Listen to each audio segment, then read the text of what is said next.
I'd like to give some clarification on the brief deliverables. So the first thing that you need to consider is visual research. When you first started this module, I gave you a preparation assignment which consisted of 2 tasks, and that was to research 5 iconic fashion brands visually, and then critique and analyse a fashion brand from each hierarchy of the fashion market segment. This task would have best prepared you to then carry out your independent research for your main project briefing. So you will need to do extensive visual research on ethical and sustainable brands. This will include visual mood boards that give consideration to logo design application in regards to how the brand is consistently applied across a number of media.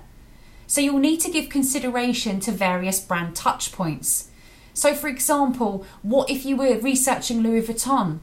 How do they present the brand digitally? Is it consistent with how they present the brand within stores? You really need to give consideration to the whole brand experience and look at things holistically. It's really, really important, rather than just describing what the brand is or what it does, is to offer your thoughts on what you think of the brand. There really is no right or wrong answer. This is down to your opinion. This is your research. What do you think about how they apply their brand to the marketplace? For example, the fashion brand Yeezy. It's very, very modernist, very simple. It defies all branding rules, but it's still really clearly quite successful. What do you think of that? It's just really important to offer a level of critical thought within your technical file and within your visual research. Give consideration also, as discussed in our lecture, to shape psychology.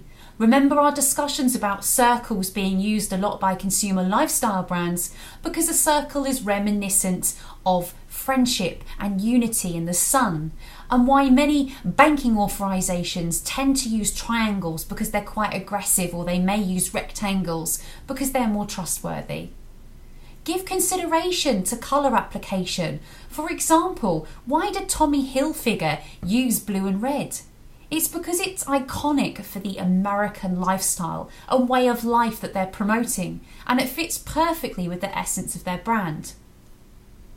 When you've completed your visual research, you'll then have a better idea of how to approach the brief and create the deliverables. So the first deliverable for this brief is a distinctive brand name that gives consideration to intellectual property. You then need to give consideration to a tagline. So, for example, you could have a fashion brand called Goodness. The tagline could be for people and planet. Then you need to design your logo. Now remember, the golden rule of branding is it needs to be simple, because this will make it more effective.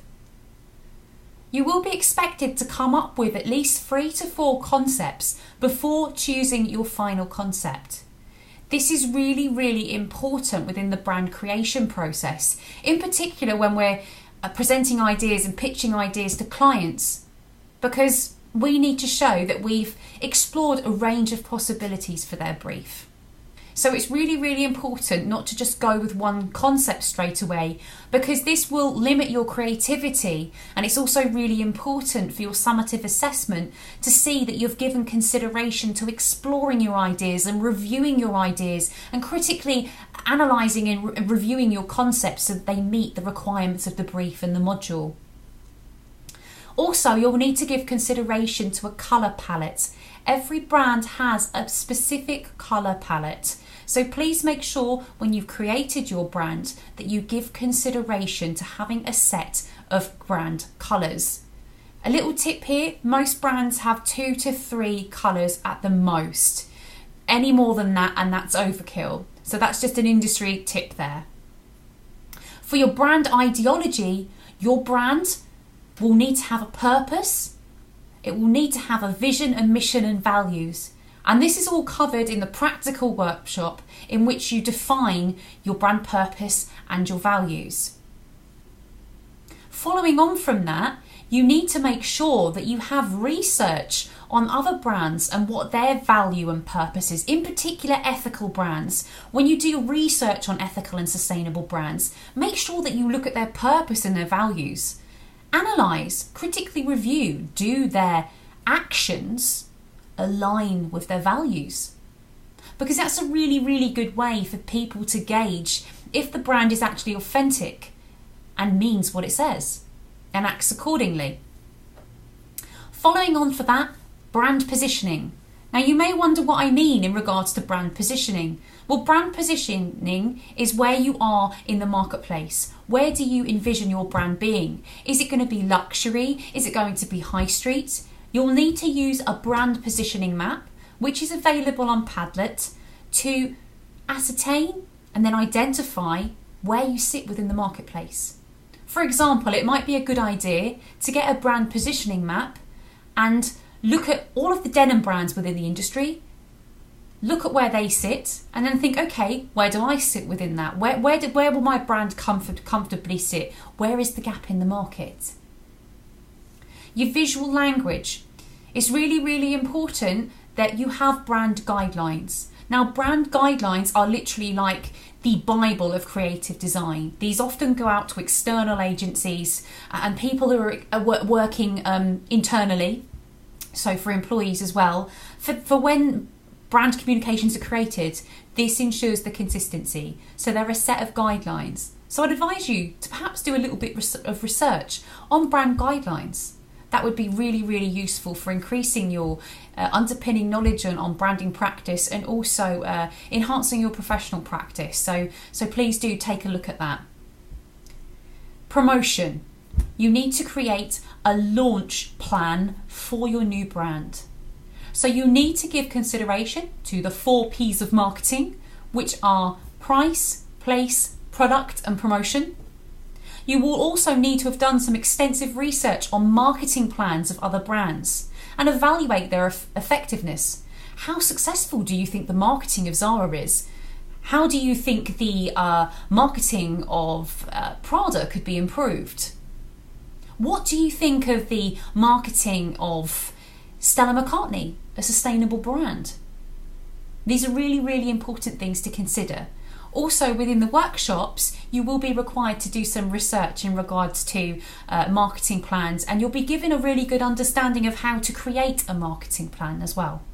But please make sure this is included within the final deliverables of your project briefing. Finally, once you've completed all of this amazing work, you will then be required to pitch your branded concept to a fashion industry professional.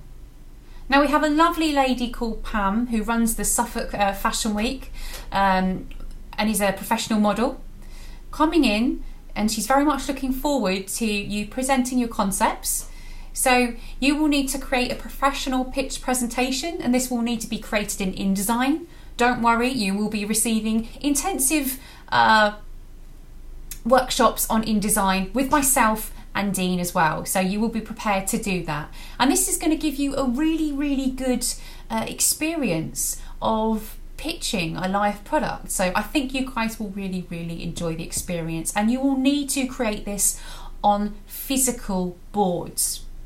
Now, in terms of your sketchbook, for terms of summative assessment, it would have been nice to have physical sketchbooks. However, because this is a sustainable and ethical concept and project, we are going to be sustainable and go for digital. So as discussed, I'm still really happy for you to submit your technical file and your sketchbook and your final concepts digitally. However, I would like to see and need to see at the end of this project, before handing, a physical presentation of your concept, which I'm very much looking forward to, because from what I have seen so far, you guys have come up with some really, really good concepts. I just need to see a little bit more progression in regards to independent research when you're not in sessions with myself. But other than that, well done guys, and I'll see you in class soon.